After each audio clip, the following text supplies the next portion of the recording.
Shalom Bapak Ibu yang terkasih, Tuhan memberkati.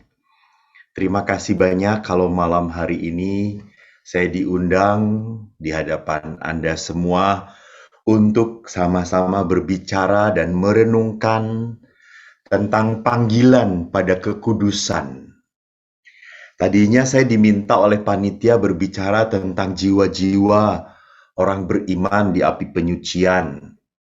Saya berkata, aduh, saya tidak siap karena tema itu seringkali kalau dipaparkan orang meluas, akhirnya selalu temanya meluas kepada apa? Saya pernah melihat orang yang sudah meninggal dunia, apa itu artinya? Waduh, kalau kayak gitu saya jadi bingung. Saya juga karena selama hidup saya belum pernah ditampaki oleh hal-hal yang aneh-aneh. Saya mungkin manusia biasa dan bukan orang kudus seperti Anda yang sering ditampaki oleh hal-hal yang aneh-aneh. Maka saya lebih senang berbicara tentang panggilan pada kekudusan. Apalagi pada tanggal 1 November Gereja Katolik merayakan Hari Raya Semua Orang Kudus. Dilanjutkan dengan jiwa-jiwa orang beriman yang sudah meninggal dunia. Ini berarti apa? Berarti gereja itu punya konsep bahwa status warga gereja itu ada 3 status. Satu, status orang-orang yang sudah kudus, sudah mulia, sudah berbahagia bersama Bapa. Mereka adalah santo santa. Dan tentunya kita tahu bahwa orang-orang kudus ini apa tanda-tandanya bahwa mereka sudah dimuliakan oleh Tuhan? Apa tanda-tandanya bahwa mereka sudah berbahagia di dalam kerajaan Bapa? Tentunya gereja salah satunya memperlihatkan orang itu bisa masuk ke dalam santo, orang kudus. Salah satunya adalah bahwa kita berdoa melalui perantaraan orang kudus itu dan dikabulkan. Itu salah satu item dari pengangkatan orang kudus. Lalu yang kedua adalah orang-orang yang masih di dunia ini, kita. Kita adalah orang-orang yang masih di dalam pengembaraan. Kita adalah orang-orang yang masih dalam perjuangan.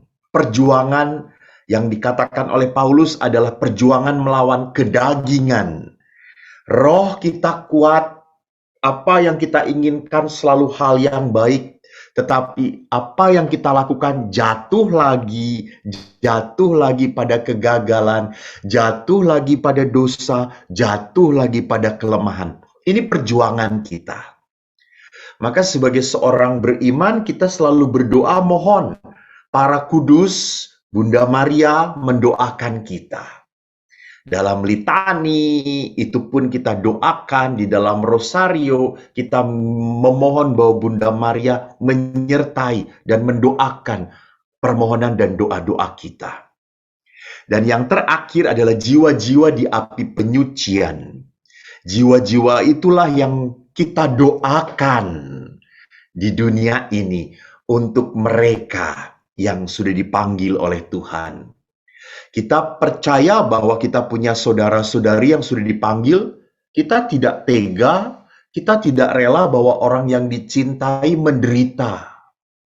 Maka tanda cinta kita adalah dengan apa?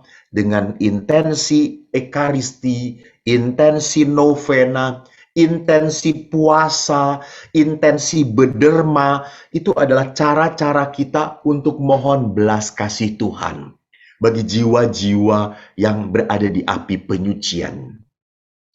Nah, karena waktu saya mencoba untuk merangkai permenungan ini, saya kok langsung tertarik bagaimana kalau kita berbicara tentang kekudusan. Karena kekudusan ini adalah hal yang dikejar, harusnya hal yang dikejar oleh setiap orang beriman. Kenapa Anda berdoa? Harusnya semata-mata kita berdoa bukan untuk memohon, minta pada Tuhan. Sesungguhnya dalam doa kita mau mengejar kekudusan. Kekudusan dalam doa dicapai pada saat kita bisa merubah hati kita. Jadi saya senang sekali bahwa Santa Teresa berkata bahwa doa itu bukan merubah Allah. Doa itu merubah hati manusia supaya berhati seperti Bapa, supaya seturut kehendak Allah. Jadi doa semata-mata bukan demi diri sendiri. Doa adalah sebuah karya, tindakan manusia untuk mengejar kekudusan.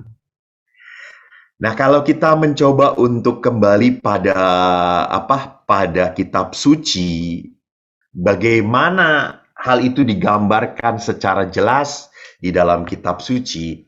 Mari kita lihat Injil. Anda bisa lihat Injil Matius bab 5 ayat 43 sampai 48. Dikatakan, "Kamu telah mendengar firman, kasihilah sesamamu manusia dan bencilah musuhmu. Tetapi aku berkata kepadamu, kasihilah musuhmu dan berdoalah bagi mereka yang menganiaya kamu. Karena dengan demikian kamu menjadi anak-anak Bapamu yang di surga.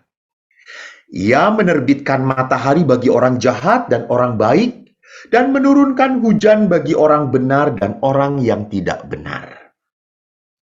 Apabila kamu mengasihi orang yang mengasihi kamu, apakah upahmu? Bukankah pemungut cukai juga berbuat demikian?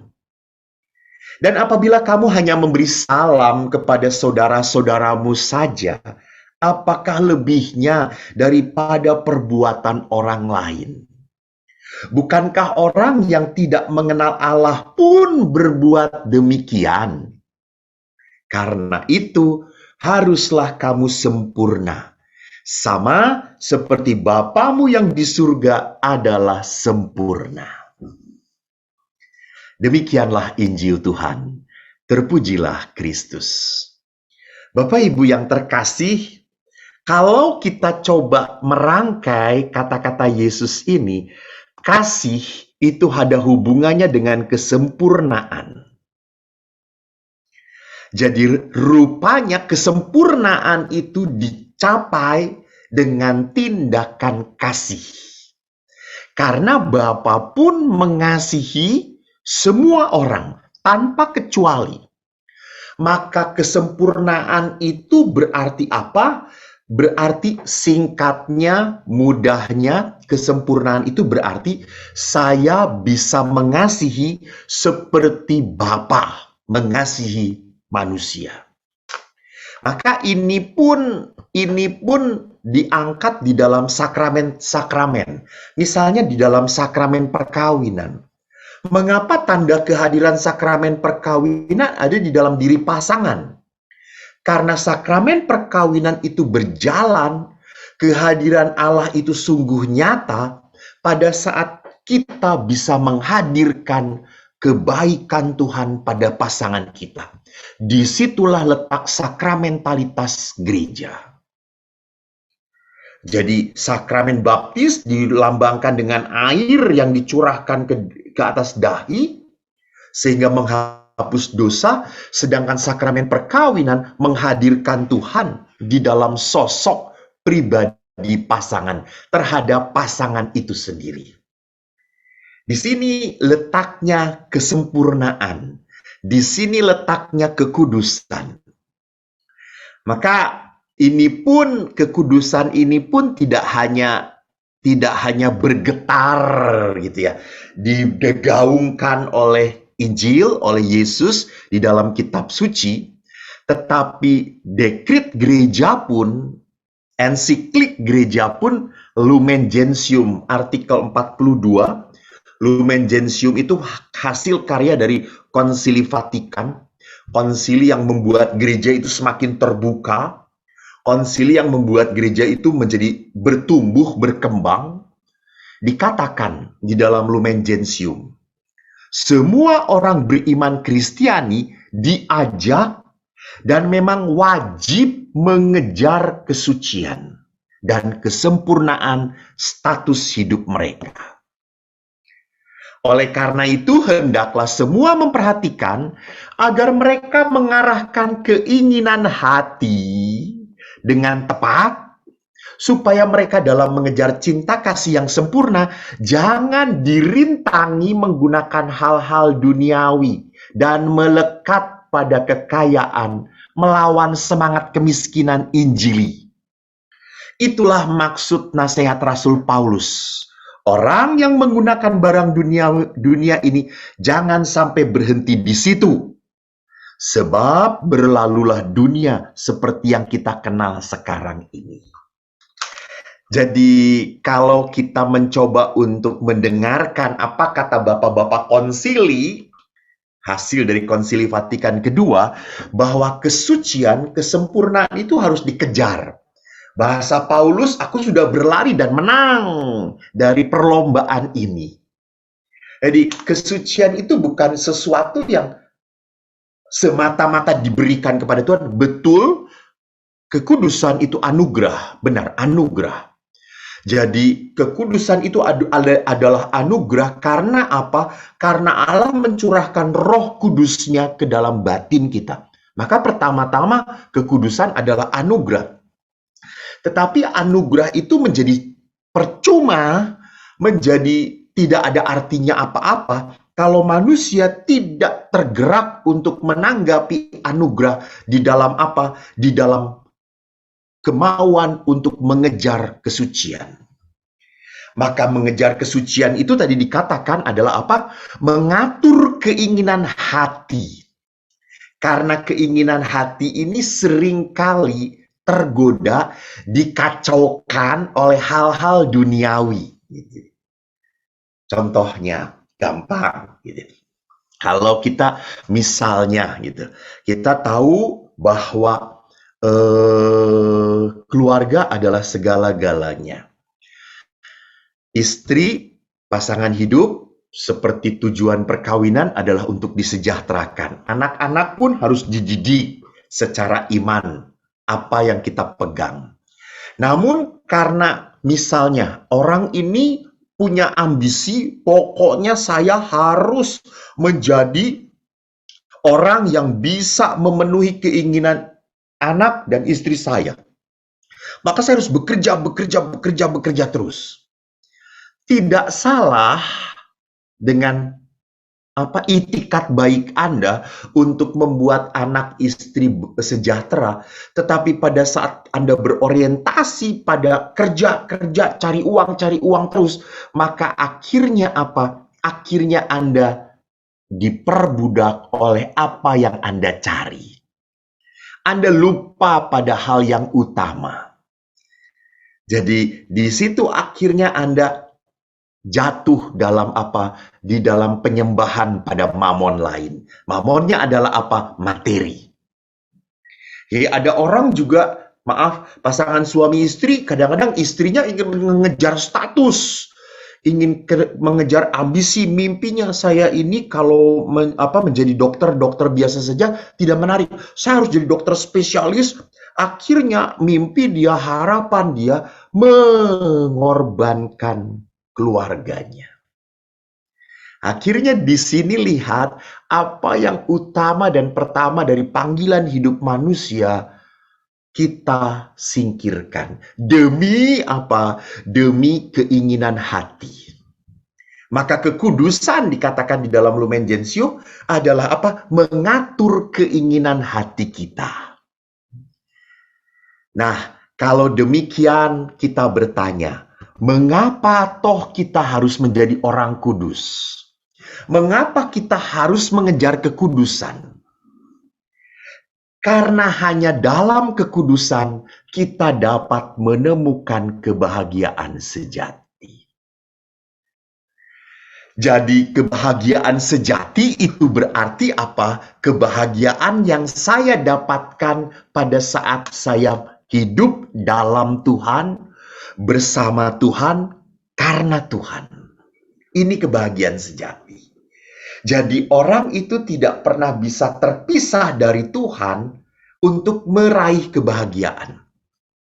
Kalau Anda pernah membaca riwayat hidup Santo Agustinus, Santo Agustinus pandai sekali.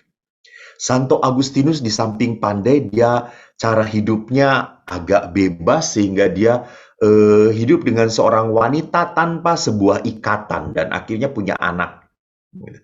Yang saya perlihatkan di sini adalah apa? Agustinus mengejar kepuasan, kedamaian dari apa yang dia pikirkan. Dia orang pintar, jadi dia harus puas, semuanya puas kalau semuanya logis, semuanya masuk akal gitu. Baru Agustinus akan terima. Bahkan dia pun hidup seperti ayahnya di dalam kenikmatan. Sampai akhirnya apa? Sampai akhirnya mencapai titik kemuakan, dan itu juga tentunya karya Allah. Sampai akhirnya Agustinus mengalami, mencicipi Tuhan. Dan di dalam Confessiones, kesaksian Agustinus, Agustinus menuliskan, saat aku mencicipimu, sejak itu aku haus akan Dikau ya Tuhan. Jadi lihat, pada saat orang bisa merasakan hidup dalam Tuhan, bersama Tuhan, karena Tuhan, maka orang itu menemukan kebahagiaan yang mapan. Jadi jangan pernah berpikir kalau saya kok bisa ya dengan dunia-dunia ini membuat saya bahagia. Bukan bahagia sesungguhnya. Saya cuma senang, enak, nyaman gitu ya. Bisa saja orang menemukan sensasi materi, sensasi biologis untuk sampai kepada rasa syukur, rasa terima kasih, rasa pujian kepada Allah. Bisa. Dan memang harusnya seperti itu. Harusnya orang pun menerima kenikmatan di dunia ini bukan hanya semata-mata, aduh enak, bukan. Tetapi membuat kita mensyukuri nikmat yang dikaruniakan oleh Allah. Maka ini kita menikmati di dalam Tuhan. Karena Tuhan, oleh Tuhan, semuanya ini saya boleh mencicipi ini. Kan gitu kan? Jadi kan ada sebuah lagu, siapakah aku ini Tuhan, jadi biji matamu. Nah ini. Jadi orang ini selalu mengalami bahwa dia ketidakpantasan, tidak layak, tapi Tuhan begitu amat mencurahkan rahmat, kasih, pertolongan, sehingga ia merasakan bahwa kebahagiaan ini hanya diperoleh karena kebaikan Tuhan. Bukan semata-mata karena kerja keras saya, usaha saya, atau keberuntungan saya. Nah ini seringkali menyedihkan. Ini karena keberuntungan. Kamu mah sedang good luck gitu ya. Ini bukan masalah good luck, ini bukan masalah keberuntungan. Ini masalahnya adalah apa? Campur tangan Tuhan. Bagi seorang beriman. Yang kedua, mengapa kita harus mencapai kesucian? Jadi kesucian itu membuat kita hidup dalam damai sejati yang diberikan oleh Roh Allah sendiri. Dan yang kedua, mengapa kita mengejar kekudusan? Karena dengan mengejar kekudusan kita bisa mengerti arti hidup kita sesungguhnya. Jadi kita bisa sadar, Tuhan itu sejak awal mula, ingat sejak awal mula menciptakan manusia di mana? Di Taman Firdaus, di taman yang penuh berkat. Itulah tempat tinggal manusia semula. Namun karena dosa, akhirnya manusia jatuh ke dunia. Dan Allah ingin manusia itu kembali ke Firdaus, ke taman yang diciptakan oleh Allah penuh damai dan sukacita. Maka karena manusia jatuh makin tenggelam, akhirnya Allah mengutus anaknya untuk menebus, mengangkat kembali harkat manusia supaya apa? Supaya layak masuk ke dalam kebahagiaan kekal. Ini arti hidup kita. Maka kita hidup di dunia ini hanya di dalam kesekejapan. Tidak ada di dunia ini yang bisa kita pegang untuk selama-lamanya. Semuanya datang dan pergi, semuanya bisa selewat begitu. Maka kalau kita tahu, kita sadar bahwa hidup itu datang dan pergi, kita harus mengerti arti hidup kita di dunia ini bukan mencari kenikmatan yang ditawarkan dunia. Kita harus mencari apa? Keselamatan sampai kekekalan. Ini. Jadi mohon jangan kita hanya berpikir demi keselamatan 3, 4, 5 tahun ke depan. Bukan. Tapi kita harus berdoa dan berusaha untuk keselamatan di hidup abadi. Ini yang harus kita kejar. Ini kehidupan yang sesungguhnya yang dirancangkan oleh Tuhan bagi saya dan Anda. Nah, kalau kita sudah mengerti mengapa kita harus mencapai pada kekudusan sebagai tuntutan dari Allah sendiri untuk menjadi sempurna, jalannya bagaimana? Ada 3 jalan yang bisa kita lakukan. Pertama, seperti surat Rasul Paulus kepada jemaat di Roma, mengikuti perintah Allah, sebab perintah Allah itu adalah kudus. Jadi orang harus hidup di dalam ketaatan pada perintah Allah. Pertama-tama ketaatan hidup di dalam perintah Allah adalah hidup dalam iman, harapan, dan kasih. Ini 3 keutamaan gereja, saudara-saudaraku. Maka di dalam Konsili Vatikan kedua pun dikatakan, apa itu gereja? Gereja adalah persekutuan orang-orang yang hidup dalam iman, harapan, dan kasih. Dan ingat, saya melihat iman, harapan, dan kasih itu adalah 3 daya, 3 berkat anugerah yang diberikan kepada manusia. Dan iman, harapan, kasih pun adalah 3 usaha yang membuat manusia bertahan. Karena manusia tidak akan pernah bertahan kalau tidak punya iman, kepercayaan yang mendalam kepada Bapa. Karena kepercayaan yang mendalam akan membangkitkan sebuah harapan. Sebuah harapan. Jadi harapan itu hanya muncul dari sebuah iman. Dan iman harapan ini akhirnya memicu sebuah tindakan kasih. Membuat orang akhirnya mau hidup dalam kasih dan untuk kasih kepada sesama. Jadi iman harapan ini harus diwujud nyatakan di dalam tindakan nyata kasih. Maka antara iman, harapan, dan kasih, surat Yakobus berkata kasih adalah segala-galanya. Maka di sini lihat, jadi kalau kita mau jalan dalam kekudusan, kita harus menjadi seseorang yang hidup di dalam 3 keutamaan Kristiani ini. Dan kita kita rawat hidup iman, harapan, dan kasih ini. Nanti di bagian belakang saya akan berbicara tentang bagaimana merawat 3 keutamaan Kristiani ini. Yang kedua, kita harus sadar perintah utama dalam Taurat dan digaungkan oleh Yesus adalah apa? Mengasihi Allah di atas segala-galanya. Dan mengasihi sama seperti mengasihi diri sendiri. Jadi kita harus sadar bahwa Allah itu adalah kasih, seperti dikatakan oleh Rasul Yohanes, surat pertama Yohanes bab 4 ayat 8. Allah adalah kasih. Jadi tindakan Allah itu hanya semata-mata kasih. Maka kalau kita mau tindakannya seperti Allah, sesuai dengan perintah Allah, berarti harus mengikuti sifat Allah, yaitu kasih. Maka untuk mencapai sebuah keinginan hati untuk selalu hidup dalam kasih, kita harus berjuang. Itu bertempur dengan diri sendiri. Dan pertempuran itu hanya mungkin dimenangkan oleh sebuah kerendahan hati dan kelembutan. Jadi kerendahan hati itu berarti apa? Kerendahan hati itu berarti orang ini tidak merasa paling benar. Orang ini selalu mau berubah, selalu mau bertobat, selalu mau mengakui kesalahan. Dan kelembutan ini berarti apa?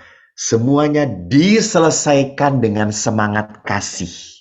Bukan semuanya diselesaikan siapa yang benar. Gitu ya. Kalau kita menyelesaikan permasalahan hanya semata-mata demi siapa yang benar, tidak salah, tidak salah. Namun seringkali toh itu tidak akan membuat damai, tidak akan membuat sukacita. Justru kelemah lembutanlah yang mengalahkan kejahatan. Kedua, untuk mencapai pribadi yang sesuai dengan perintah Allah, penuh kasih, kita harus menjadi seorang yang sabar, menanggung segala sesuatu yang Tuhan izinkan terjadi pada kita. Entah itu sakit, entah itu permasalahan, entah itu pengkhianatan, entah itu pengalaman seperti apapun yang membuat kita sedih. Kalau itu diizinkan oleh Tuhan terjadi pada kita, kita harus menjadi pribadi yang belajar sabar. Tidak menjadi pribadi yang marah-marah, menggerutu, menyalah-nyalahkan. Saya sering kali sharing kepada umat beriman. Kalau saya diminta mendoakan orang yang perminyakan atau ada orang yang sakit, saya minta mendoakan. Apalagi sakitnya berkepanjangan dan saudara-saudaranya sudah merawat dia sudah cukup lama, bertahun-tahun, tapi walaupun dirawat seperti apapun kondisinya tidak semakin baik gitu, malah semakin membuat capek orang yang merawatnya. Dan mungkin orang sakitnya pun jengkel gitu ya. Kenapa kok nggak sembuh-sembuh? Maka doa saya adalah apa? Tuhan berikan kesabaran. Berikan kekuatan kepada mereka. Jangan sampai penderitaan ini membuat mereka mengutuki engkau dan memarahi engkau. Itu doa saya. Saya selalu takut bahwa penderitaan yang berkepanjangan, kalau manusia tidak punya rasa kesabaran, akhirnya ia akan mengutuki Tuhan dan marah kepada Tuhan. Banyak sekali orang-orang yang sampai pada titik kemarahan kepada Tuhan. Dia sudah memohon, dia sudah berharap, dia sudah meminta dengan doa dan puasa, tapi rupanya Tuhan toh tidak mendengarkan doa saya. Ini membuat manusia akhirnya geram, jengkel, menyalahkan Tuhan. Jadi dia akhirnya hatinya tidak lemah lembut lagi gitu. Hatinya penuh dengan keinginan untuk berontak kepada Bapa. Yang ketiga, kalau kita boleh katakan perjalanan hati yang sesuai dengan Allah adalah apa? Mau rela memperhatikan sesama yang sedang berkesusahan. Jadi ingat tadi dikatakan bahwa kasih itu tidak semata-mata hanya merupakan iman, harapan kasih itu tidak berhenti, tetapi harus bergulir pada tindakan. Maka sama gitu ya. Kalau orang yang pandai sekali doa, pandai sekali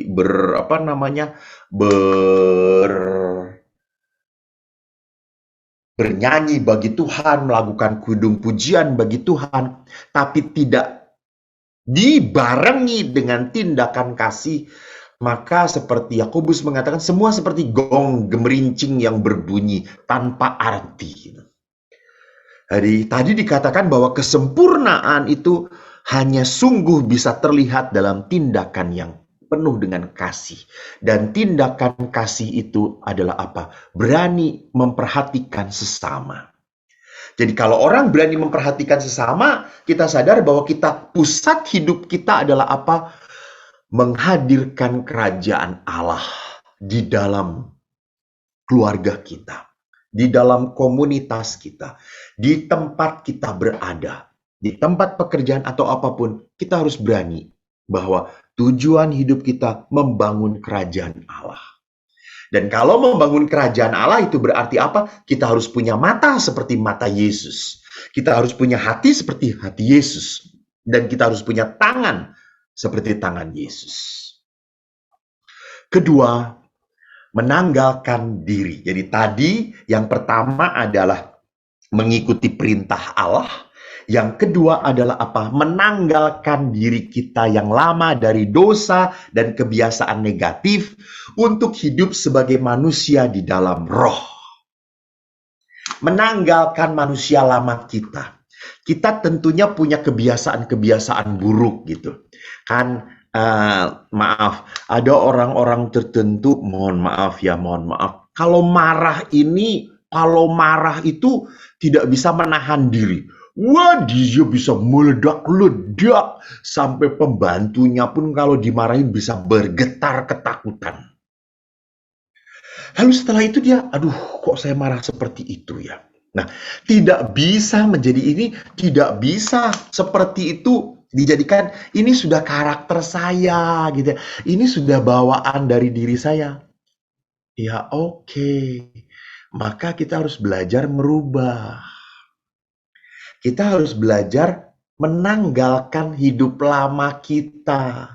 Kalau kita sudah mengenal Kristus, kalau kita sudah merasakan cinta Kristus, kita tidak boleh tetap menjadi manusia lama. Kita harus melawan kelemahan diri kita, bukan kalah pada kelemahan diri kita. Jadi disinilah akhirnya kita menjadi orang yang hidupnya apa? Terarah pada hal-hal yang mulia. Terarah pada hal-hal yang lebih berkenan pada Tuhan. Jadi kalau orang yang yang berpikir kepada hal-hal yang lebih berkenan pada Tuhan, dia mau memberikan waktu, pikiran, hati, bahkan materi untuk memuliakan Tuhan. Karena saya tahu ini adalah cara saya untuk mengasihi Tuhan. Jadi memberikan waktu, entah itu untuk keluarga kita, untuk memperhatikan anak-anak kita, memperhatikan pasangan kita, memperhatikan orang yang sakit. Ini adalah cara kita untuk mengasihi Tuhan. Mengampuni kelemahan pasangan, ini pun adalah cara kita mengasihi Tuhan.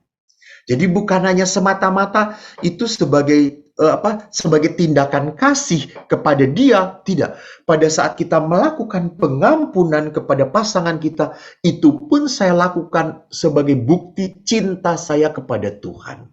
Tindakan kasih saya kepada Tuhan. Jadi ingat, tindakan kasih kepada Allah dan sesama itu tidak pernah terpisahkan, selalu menyatu. Yang vertikal dan horizontal pada salib. Cinta pada Allah dan cinta sesama akhirnya bertemu di dalam salib. Spiritualitas ke salib. Jadi menanggalkan manusia lama itu berarti apa? Saya tidak boleh takluk dengan kelemahan. Saya kalau tahu punya kelemahan, ya saya harus menjauhi. Hal yang paling saya gumuli dalam hidup saya adalah bagaimana saya sebagai seorang imam pun mau untuk untuk memberikan waktu, memberikan tenaga, perhatian, tidak hanya untuk umat, tetapi juga untuk rekan-rekan imam saya, teman-teman imam saya. Ini yang lebih sulit, gitu. Ini yang lebih sulit. Lebih mudah memperhatikan umat, karena umat itu kan menyenangkan, baik-baik, mudah diatur, apalagi umat alam sutra, konon katanya. Tapi kalau untuk memperhatikan teman serumah, sesama imam, itu susah. Kenapa? Satu, sama-sama laki-laki. Kedua, pinter-pinter. Ketiga, mereka pun punya power, punya kekuasaan. Gitu. Sehingga pada saat saya harus memperhatikan orang yang seperti ini, kadang-kadang mereka tidak mengucapkan terima kasih, tidak melakukan seperti yang saya harapkan, yang saya minta. Itu membuat akhirnya saya enggan untuk setia dalam perbuatan baik. Ini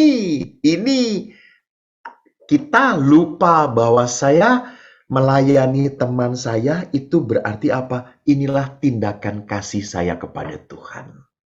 Ini mengangkat hal biasa menjadi hal rohani. Yang terakhir adalah meneladan Kristus dalam kata, pikiran, dan perbuatan. Ingat kata-kata Yesus, hendaklah engkau mengasihi Tuhan Allahmu dengan segenap hatimu, jiwamu, pikiran, akal budimu, dan kekuatanmu. Dan untuk mengasihi Allah di dalam kata dan pikiran tentu menjadi sebuah perjuangan keras. Selalu banyak godaan. Selalu ada orang yang mengatakan, Romo kenapa ya kalau mau jadi baik, saya tuh punya niat baik sekali. Saya punya keinginan bagus, kok tiba-tiba selalu aja ada godaan gitu ya. Contohnya, saya selalu contoh hal yang gampang. Contoh saya bergumul dengan dengan kelemahan saya. Saya tuh ingin suatu hari tuh, aduh saya mau saya kalau bisa 1 bulan ini rosario saya tidak akan putus-putus jam 9 terus. Jam 9 malam saya usahakan rosario terus. Tiba-tiba selalu aja ada godaan. Pada saat jam 9, ada tugas lah, ada telepon lah, ada film yang bagus sedang ditonton lah, ada bacaan yang sedang saya baca lah. Semua itu membuat saya akhirnya Akhirnya menggagalkan niat baik saya. Maka saya mau mengatakan untuk jalan kekudusan itu tidak akan pernah mulus, saudara-saudaraku. Tidak pernah mulus. Tetapi saya mau mengatakan jangan pernah putus asa. Teruskan. Kenapa? Karena di dalam jalan mencapai kekudusan, kita menghadapi kelemahan. Entah itu seksualitas, kekayaan, ataupun kesombongan. Jadi ini yang kita lawan, kelekatan-kelekatan ini. Maka yang terakhir ada 3 pola injili untuk melawan godaan. Pertama, kesucian, kemurnian. Kesucian, kemurnian ini kita tunjukkan lewat Lewat kelekatan kepada Allah. Dan kesetiaan pada panggilan kita. Ini menunjukkan kesucian dan kemurnian kita. Kelekatan kepada Allah berarti apa? Berarti saya mempunyai rutinitas, intimitas dengan Tuhan. Saya selalu ingat apa yang saya katakan tentang Yohanes Paulus kedua. Saya amat terkesan dengan kesaksian sekretarisnya seorang kardinal. Seorang kardinal itu berkata tentang Yohanes Paulus kedua yang sudah menjadi Santo Yohanes Paulus. Beliau itu berkata, Yohanes Paulus ini tidak pernah mencari waktu untuk berdoa. Tidak pernah. Dia itu selalu mencari waktu untuk pelayanan. Beda dengan kita kan, kita tuh untuk mencari waktu untuk berdoa tuh selalu susah gitu. Yohanes Paulus tidak pernah cari waktu untuk berdoa. Kenapa? Karena sekretarisnya melihat setiap saat Yohanes Paulus selalu ditemukan sedang berdoa. Sedang berdoa. Maka di dalam kisah hidup Yohanes Paulus, Santo Yohanes Paulus ini berdoa rosario bukan hanya sekali sehari. Gitu. Beliau bisa 5, 7, 8 kali sehari berdoa rosario. Karena apa? Karena Santo Yohanes Paulus amat sangat dekat dengan Bunda Maria. Maka motonya pun adalah totus tuus gitu ya. Semuanya untuk Engkau, untuk kemuliaan-Mu. Hidupnya pun untuk Dia. Maka disinilah letak kesucian, kelekatan kepada Allah. Saya tertarik sekali ada seorang bapak yang mengatakan, Romo, kami kan bukan rohaniwan gitu ya. Kami kan bukan biarawan, kami kan bukan pastor atau suster. Bagaimana kita bisa melekat pada Allah? Jadi, bagaimana kita bisa melihat hal sehari-hari ini sebagai sebuah doa? Bisa tidak pada saat kita memangku anak kita, membelai anak kita sungguh mensyukuri setiap anak ini adalah pribadi anugerah Tuhan yang harus saya cintai seperti apapun anak saya ini. Walaupun seringkali kan tanpa sadar seorang ayah atau ibu membanding-bandingkan dan membeda-bedakan anak. Ada anak yang lebih disayang dan ada anak yang dalam tanda petik dikecualikan. Berani tidak Anda memeluk setiap anak dan mensyukuri setiap anak ini sebagai karunia dari Tuhan. Dan sadarilah bahwa Tuhan punya rencana indah untuk anak ini, untuk setiap anak Anda. Pada saat Anda memeluk, mensyukuri bahwa mereka boleh hadir ke dunia melalui cinta Anda. Ini kesucian, ini kesucian. Bisakah Anda menikmati pada saat kumpul bersama, ngobrol, ketawa dengan istri dan anak-anak, main sama-sama. Lalu Anda berkata, terima kasih Tuhan, saya bisa menikmati kebersamaan ini. Ini kesucian. Jadi kesucian itu bukan semata-mata hanya didapatkan pada saat saya berdoa, buat tanda salib. Tidak. Kehadiran Tuhan itu amat sangat kompleks sekali. Jadi pada saat Anda bisa menikmati kehadiran Tuhan di dalam keluarga Anda, itulah kesucian. Maka yang kedua, kesucian pun adalah apa? Kesetiaan pada panggilan kita masing-masing. Anda dipanggil sebagai seorang bapak, seorang ibu, atau seorang single, atau seorang selibat. Maka kita berjanji kepada Allah untuk setia menjalani kehidupan panggilan kita. Ini kesucian. Kedua, pola Injili untuk sampai melawan kegodaan, untuk sampai kekudusan adalah apa? Kemiskinan. Kemiskinan itu bukan berarti Anda harus menjual segala-gala yang Anda miliki. Ya jangan gitu ya. Anda kan punya anak yang harus dibiayai gitu. Apalagi biaya sekolah sekarang kan mahal-mahal gitu. Nggak murah gitu. Tapi kemiskinan itu berarti apa? Kita harus berani hidup sederhana. Hidup sederhana itu bukan menjadi orang yang rakus. Hati-hati. Yesus pun mengingatkan cinta pada uang itu adalah sebuah kerakusan. Jadi kita jangan sampai memberikan hati kita kepada berkat Tuhan. Kita harus memberikan hati kita kepada Tuhan. Bukan kepada benda yang diberikan oleh Tuhan itu. Bukan. Maka hidup sederhana itu berarti apa? Kita berani berkata cukup, cukup, cukup.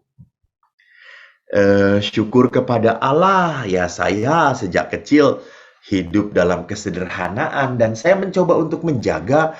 Dan kalau diberi pastor mau apa, umat itu selalu ngasih gitu ya. Lalu apakah akhirnya saya berani berkata, oh ya udah cukup, terima kasih gitu.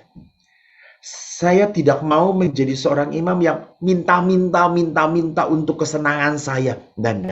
Kita berani belajar cukup. Bahkan kalau bisa pun, saya kalau punya, kenapa tidak memberi? Kenapa tidak memberi kepada orang lain? Toh saya punya uang saku juga, punya, gitu ya. Dan tidak semua yang diberikan, saya berikan kepada pimpinan, ya betul gitu. Tapi saya kan ada uang saku. Kalau ada orang butuh, ya boleh saya berikan juga.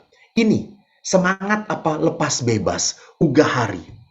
Tidak merasa bahwa berkat ini diberikan oleh Tuhan untuk saya habiskan sendiri. Itu bukan semangat kemiskinan, itu semangat kerakusan. Semangat kemiskinan adalah semangat keberanian kesadaran bahwa apa yang diberikan Tuhan kepada kita harus kita bagikan kepada sesama kita. Dan ketiga adalah ketaatan. Ketaatan kepada apa? Firman Allah dan perintah gereja.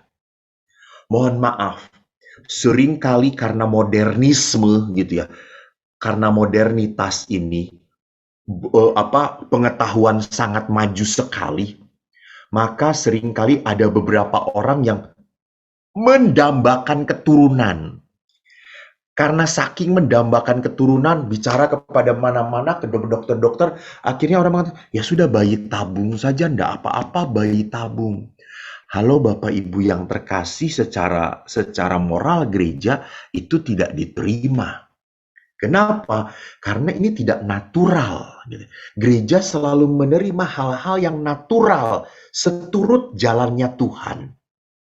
Memang bisa, ya bisa. Tetapi apa yang bisa di dunia ini belum tentu boleh.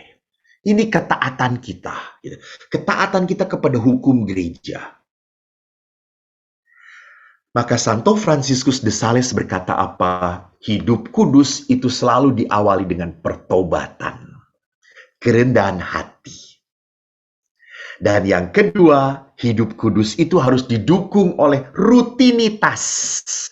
Doa, baca firman, perbuatan amal kasih, sakramen, dan menyangkal diri. Menyangkal diri itu berarti apa? Saya maunya ini tapi tidak saya lakukan. Saya justru melakukan hal yang terbalik. Itu penyangkalan diri. Jadi hal-hal ini akan menjadi sebuah rutinitas yang membentuk hati saya. Jadi hatiku akhirnya seperti hati Tuhan. Dan terakhir Fransiskus de Sales mengatakan, di dalam kekudusan kita harus menjadikan kehendak Allah sebagai kehendak kita sendiri. Maka Bunda Maria dalam doanya selalu berkata, terjadilah padaku seturut kehendakmu. Saya ingat sekali apa yang dikidungkan dalam sebuah lagu. Lagunya berkata seperti ini. Saya tadinya mau pakai gitar, tapi gitarnya mau saya pakai tadi fales, jadi tidak pakai gitar. Menarik di sini kata-katanya. Ku tak membawa apapun juga saat ku datang ke dunia. Ku tinggal semua pada akhirnya.